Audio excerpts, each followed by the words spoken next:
Hello everyone, welcome to the channel Discover Apps with me.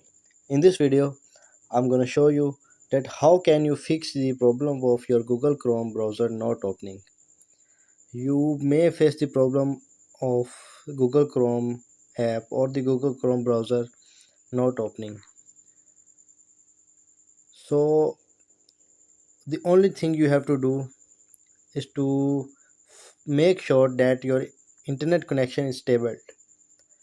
And the second thing, you have to swipe up from the left side of the mobile and clear all the apps running in the background.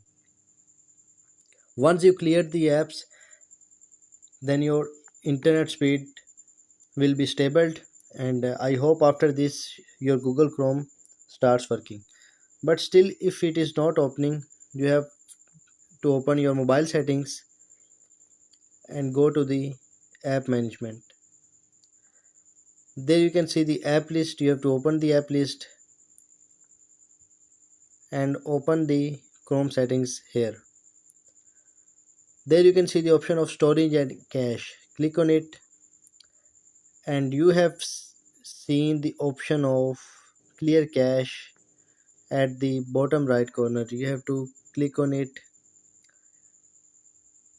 There you go. You can see that all the cache is cleared. After these measures, I hope that you will be able to open your Google Chrome browser.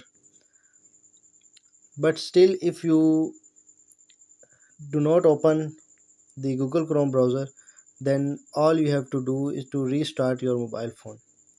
I hope you can understand my explanation, but still if you have any question, please mention in the comments, and don't forget to like the video and subscribe my channel. Thank you.